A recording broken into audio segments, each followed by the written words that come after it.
হামের আরো খবর জানাতে আমাদের সাথে যুক্ত হচ্ছেন সহকর্মী মেহেদী হাসান। মেহেদী, হাসপাতালে হামের রোগীর পরিস্থিতি এখন কেমন দেখছেন? টিকা কার্যক্রমের অগ্রগতি নিয়েও কোনো তথ্য থাকলে জানাবেন। এই মুহূর্তে আছি বাংলাদেশ শিশু হাসপাতালে। কিছুক্ষণ আগে আমি শিশু হাসপাতালে যে শিশু ওয়ার্ড আছে সেখানে গেছিলাম এবং সেখানে আমি শিশুদের যে উৎকণ্ঠা, উদ্বেগ এবং যে ভোগান্তি আমি সেটা নিজ চোখে দেখলাম। সেখানে সব প্রায় অধিকাংশ শিশুই আমি দেখতে পাচ্ছি যে 2 বছরের নিচে, যারা আসলে হাম শনাক্ত হাম পজিটিভ হয়ে চিকিৎসা নিচ্ছে এবং তাদের কিন্তু আসলে যে জ্বর, সর্দি, কাশি, মাথা ব্যথা এবং সবচেয়ে বড় কথা হচ্ছে যে তাদের মাঝে মাঝে যারা একটু গভীর পর্যায়ে চলে যাচ্ছে অসুখটা, হামটা যখন যাকে একটু বেশি আক্রান্ত করে ফেলছে, তার নিউমোনিয়া হয়ে যাচ্ছে, শ্বাসকষ্ট হচ্ছে।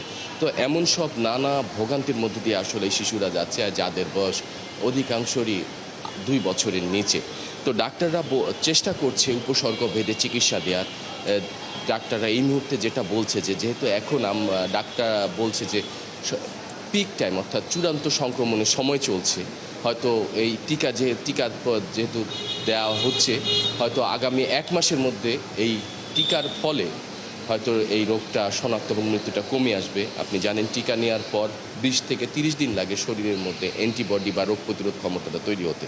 তো ডাক্তাররা বলছে যে উপসর্গ দেখে তারা চিকিৎসা করছে এবং যেসব শিশু মারা যাচ্ছে তারা আসলে বেশিরভাগই অন্য রোগ নিয়ে বেঁচে আছে এমন শিশুরাই আসলে হাম যদি তাদের পজিটিভ হয় তখন আসলে তারা মৃত্যুবরণ করছে।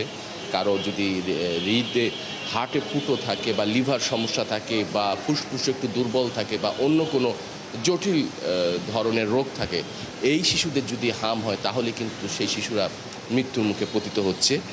এই বাংলাদেশ শিশু হাসপাতাল পরিসংখ্যানে তাই বলছে 90% মৃত্যুর হার এমন। তো ডাক্তাররা সবসময় এখন বলছে যেহেতু হাম সারা বাংলাদেশে ছড়িয়ে পড়েছে, আপনি জানেন স্বাস্থ্য অধিদপ্তরের পরিসংখ্যান বলছে 64 জেলায় এখন হাম ছুঁই ছুঁই।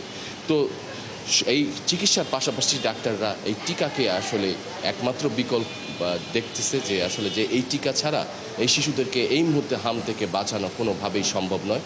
তাই ডাক্তাররা বলছে নিকটস্থ যে টিকা কেন্দ্র আছে সেই টিকা কেন্দ্রে যত দ্রুত সম্ভব, বিশেষ করে 6 মাস থেকে 5 বছর বয়সী যে শিশুরও, এই শিশুদেরকে তারা টিকা নেওয়ার জন্য পরামর্শ দিচ্ছেন ডাক্তার। অনেক ধন্যবাদ মেহেদী। আমরা জেনে নিচ্ছিলাম হাম পরিস্থিতির সবশেষ খবর আপনার কাছ থেকে। দর্শক, সহকর্মী মেহেদী হাসান যুক্ত ছিলেন শিশু হাসপাতাল থেকে।